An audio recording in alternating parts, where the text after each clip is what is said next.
everybody, it's Pop Music Freak. I am back with another Song Facts Countdown video.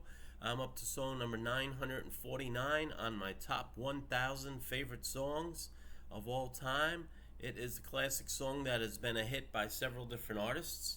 My favorite version of this song, entitled Always on My Mind, is the Elvis Presley version. That was the first recorded version that actually got some airplay and had chart success. This was from 1972. It was actually a double-sided hit. It was the B-side of a song called Separate Ways that Elvis recorded. That combined the two songs together reached number 20 on the charts early in 1973. There's a story behind the song, a story about Elvis's recording of it, and why it's been done so many different times. So let me give you the rundown on the song. Always on My Mind is a ballad written by Wayne Carson, Johnny Christopher, and Mark James. It was first recorded by Brenda Lee and first released as a single by R&B artist Gwen McCrae. The title of her version was You Were Always on My Mind, March of 1972. Brenda Lee's version was released 3 months later in June of 1972. The song has been a crossover hit, charting on both the country, pop, adult contemporary, R&B, and dance chart, as you'll see by a much later version by the Pet Shop Boys.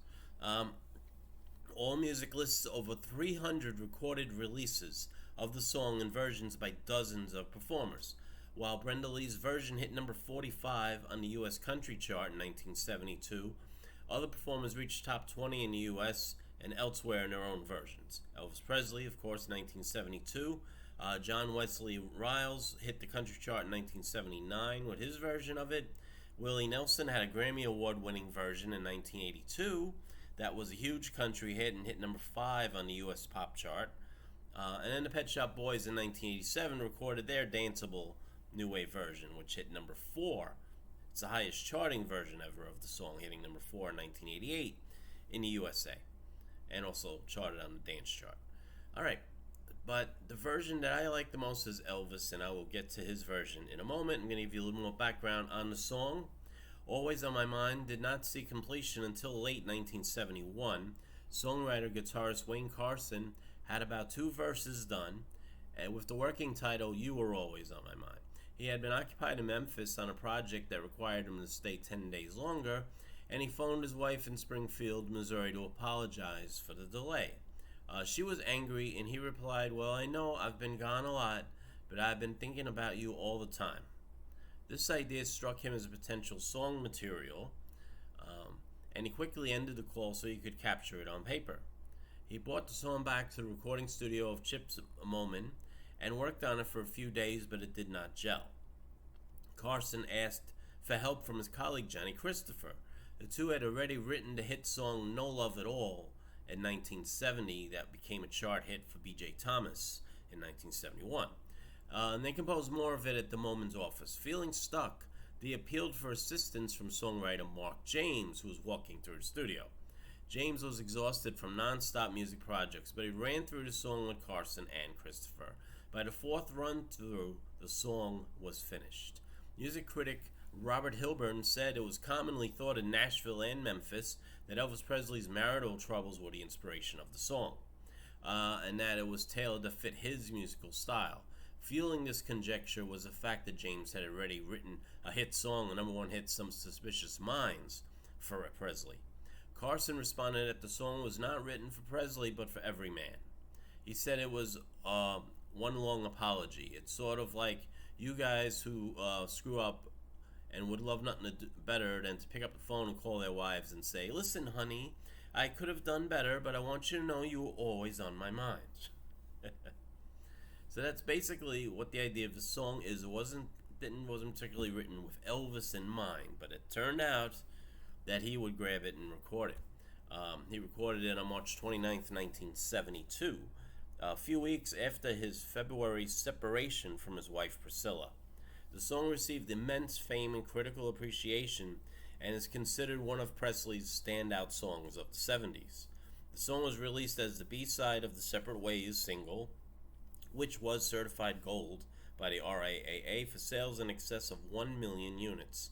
It was listed as a double A side, reaching number 16 on Billboard's Hot Country Singles chart in November 1972 and the Hot 100 in December 72 into January 73. In the United Kingdom, Always on My Mind was a hit song, while Separate Ways was the B-side.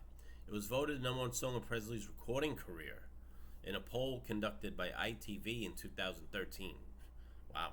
In the UK, they really loved Always on My Mind. As you can tell by the chart success as a hit number 9. Canada actually hit number 4 on a country chart in Canada. And number 10, it hit the top 10 in Belgium. And as I mentioned, number 30 on the number 16, my apology, on the country chart in Billboard. All right. So that's about it. That's the story with Elvis. The timing was perfect. Song just fell into his lap just as he was separating from Priscilla Presley. But of course, as I mentioned, Willie Nelson had a huge hit, a bigger hit with it in 1982, going to number 5. He won a Grammy. The Pet Shop Boys hit number 4 in 1988. Obviously, neither one of them would have had the success they had with that song if Elvis didn't have a hit with it. So that's pretty much it. That's song facts on the song Always on My Mind by Elvis Presley. It is number 949 on my list. I am going to put a link to the music video in the description, because if I post a video with what I'm doing here, copyright is going to get knocked down.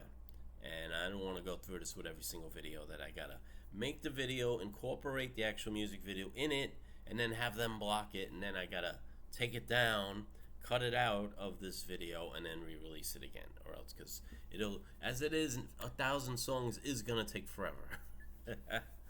And I don't need it to be double forever. Okay, so that's the way I'm gonna do this. All you gotta do is go down there and click on the video, and you can see the video. If you want to come back and hear my description again, be my guest to do that. Becoming a subscriber would make my day if you do that. If you like the video, if you share it, if you hit that bell to let you know when my next one's coming out. Today happens to be, I'm recording this is August 9th. This is the day after the sad, tragic, untimely, in a way, death of Olivia Newton-John. 9:48 was not going to be an Olivia Newton-John song, but I think I may want to shuffle things a little and put one of her songs in this countdown. I don't think I have anything in the top 1,000 by her, which is a sin, because I've always loved her music and been an admirer of her talent and her beauty and everything else, okay? So 9:48 will be probably Olivia Newton-John. I'm going to try and look at my list to see what I'm going to throw in here, all right? So anyway, this is 9:49. Thank you for watching. I wish you all peace and love.